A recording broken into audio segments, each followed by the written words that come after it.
Congratulations to Volga Video. Volga Video has reached 17 million subscribers. Those of you who have not subscribed, please subscribe to Volga Video. నిజానికి I started as poet. Okay, మీరు first అంటే career start చేసింది first career start చేసింది అంటే మనల్ని మనం వ్యక్తీకరించుకోవాలి, మనం we have to express our self. మనల్ని మనం వ్యక్తీకరించుకోవాలంటే చూడడం ఒకటే కాదు, మనం రాయడం అనేది ఉంటుందని 81లోనే లయ అని పుస్తకం తెచ్చాం.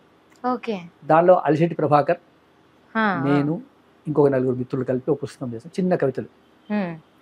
It was first entry into the poetry.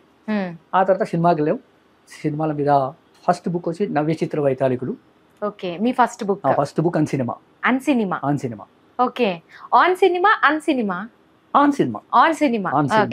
Cinema and on film makers. Okay, భారతదేశంలో అంటే నాకు నచ్చి ఇంటర్నేషనల్ లెవెల్లో ఫేమస్ అయినటువంటి చాలా ఆర్టిస్టిక్ సినిమా చేసినటువంటి వాళ్ళందరి బయోగ్రఫీస్, వాళ్ళ ప్రొఫైల్ ఆర్టికల్స్ అన్ని కలిపి 54 మందిని. I was focused on 54 members. Like Satyajit Ray, ఇందాక నేను చెప్పిన పేర్లలో అన్ని, మృణాల్ సేన్, గిరీష్ కాసరవెల్లి, అపర్ణ సేన్, ఇలాంటి వాళ్ళందరినీ ఇంట్రడ్యూస్ చేసాం. అప్పటికి ఇంటర్నెట్ లేదు, నేను రాస్తున్న కాలానికి ఇంటర్నెట్ లేదు. వాళ్ళ సమాచారం కావాలంటే స్క్రీన్ లాంటి పేపర్, సినిమా ఇన్ ఇండియా ఒక మ్యాగజైన్ వచ్చేది. అప్పట్లో అంతా పేపర్లన్నీ రెగ్యులర్ గా ఫాలో కావడం, రెగ్యులర్ గా చదవడం, రెగ్యులర్ గా మనకి ఇంట్రెస్ట్ ఉన్న ఆస్పెక్ట్స్ అని కట్ చేసి పెట్టుకోవడం. ఇంట్లో మా సహచరి ఈ కాగితాలన్నీ ఏంటి, ఇంటి నిండా కాగితాలు అని అంటున్నప్పటికీ కూడా అవన్నీ కట్ చేసుకొని పేస్ట్ చేసుకోవడం. దాన్ని బేస్ చేసుకొని నేను సినిమాలు చూస్తూ ఉన్నాను కదా, ఆ సినిమాల అనాలిసిస్, వాళ్ళ బయోగ్రఫీ కలిపి ఒక ఫస్ట్ పుస్తకం తెచ్చాం. దాన్ని 1999లో international film festival of India Hyderabad లో జరిగింది. అప్పుడు ఇక్కడ రిలీజ్ చేశారు, ఆ ఫెస్టివల్లో, ఇంటర్నేషనల్ ఫెస్టివల్లో రిలీజ్ చేశారు. బి నరసింహరావు గారు, తర్వాత గిరీష్ కాసరవెల్లి, బెంగళూరుకి చెందిన పెద్ద ఫిల్మ్ మేకర్ ఆయన రిలీజ్ చేశారు. అది ఫస్ట్ బుక్ అమ్మా ఆన్ సినిమా. దాని తర్వాత మా దృష్టి అంతా కూడా ఒకవైపు ఉమెన్ సినిమా వైపు వెళ్ళింది. అప్పటికే అటు సాహిత్యంలో ఇటు మొత్తం సమాజంలో కూడా ఉమెన్ ఫెమినిస్టిక్ ఆలోచనలు, ఒక ఫెమినిజంకి సంబంధించినటువంటి women oriented thinking, women oriented writing, women oriented cinema, women oriented అది వస్తున్న కాలం అది.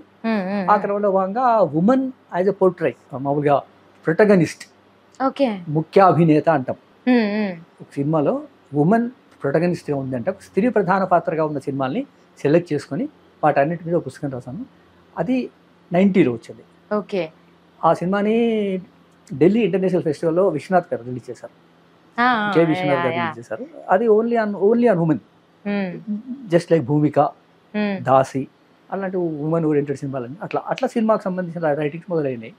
ఆ తర్వాత ఆర్టికల్స్ రాయడం, అనేక పత్రికల్లో ఈ ప్యారలల్ సినిమాకి సంబంధించినటువంటి అనేక కోణాల నుంచి, దాన్ని సోషల్, పొలిటికల్, ఎకనామికల్, అంటే 1, 2 అని కాకుండా, ఇది అది అని కాకుండా అన్ని రంగాలకు సంబంధించి కూడా మీరు ఇంకా రాయడం స్టార్ట్ చేశారు.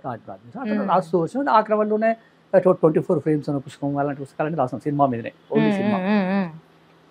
అంటే ఈ మొత్తం హిస్టరీలో, ఈ సినిమా హిస్టరీలో మెయిన్ స్ట్రీమ్ సినిమాను టచ్ చేసిన తక్కువ. ప్రధాన స్రవంతి సినిమా అని అంటాం కదా, కమర్షియల్ సినిమా అనేది, దాన్ని టచ్ చేసింది తక్కువ, రేర్. మొత్తం ప్యారలల్ గా దీనికి ఒక ఆర్టిస్టిక్ ఓరియంటెడ్ సినిమా. అంటే కేవలం కామర్స్ ఒకటే కాదు, కామర్స్ ప్రధానమైనప్పటికీ cinema has a meaningful art. ఆ మీనింగ్ఫుల్ ఆర్ట్ని ఒక ప్యారలల్ సినిమా అన్నాము, నవ్య సినిమా అన్నాము, సమాంతర సినిమా అన్నాము, రకరకాల పేర్లతో పిలిచాము.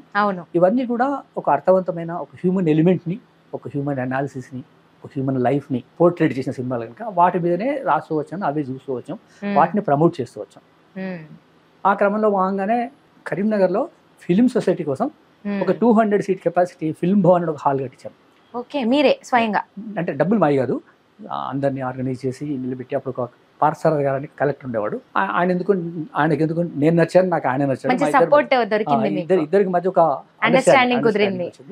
సార్ ఇట్లా ఉంది మనం ఫిల్మ్ సొసైటీ కంటే, ల్యాండ్ ఉంది, హాల్ కావాలంటే ఈ సపోర్టెడ్ 100%. మేము కొంత చేసాం మా ఫ్రెండ్ సర్కిల్లోంచి మూవ్ చేసి. ఇప్పటికీ అది it is live film 200 seat కెపాసిటీతో with all infrastructure, ACs, projectors, everything. 2005లో కట్టాము అది. ఇప్పటికి almost it has become 20 years it's running. అట్లా ఆ సినిమాకి సంబంధించి జరుగుతుంది. దానిలో భాగంగానే ఇంటర్నేషనల్ ఫెస్టివల్ చూడడం, తిరగడము, ఆ సినిమా మీద ప్యాషన్. ఇప్పటికి కూడా సినిమాలు అవే చూస్తాం. మనోజ్ బాజ్పేయి ఇష్టం నాకు. మీ అల్లు అర్జున్ కంటే కూడా మనోజ్ బాజ్పేయి అంటే ఇష్టం, ఇర్ఫాన్ అఖ్తర్ అంటే ఇష్టం. పోయిట్స్లోకి వస్తే గుల్జార్ అంటే ఇష్టం, జావేద్ అఖ్తర్ అంటే ఇష్టం. అంటే మామూలుగా అంటే అందరు ఏమనుకుంటారంటే ఈయన కొంచెం డిఫరెంట్ అని అనుకునే లెవెల్లో అనిపిస్తుంది. మెయిన్ స్ట్రీమ్ కాకుండా ప్యారలల్గా ఉన్న ఫిల్మ్ మేకర్స్ కానీ, ఫిల్మ్ డైరెక్టర్స్ కానీ, మ్యూజిక్ కానీ జరుగుతూ వచ్చింది. అట్లా సినిమాకి సంబంధించిన యాక్టివిటీ అంతా జరుగుతూ వచ్చింది. కానీ తెలుగు సినిమాలో మీనింగ్ఫుల్ సినిమాకి చాలా తక్కువ ప్లేస్ అని నా అభిప్రాయం. అర్థవంతమైన సినిమా తెలుగులో రేర్.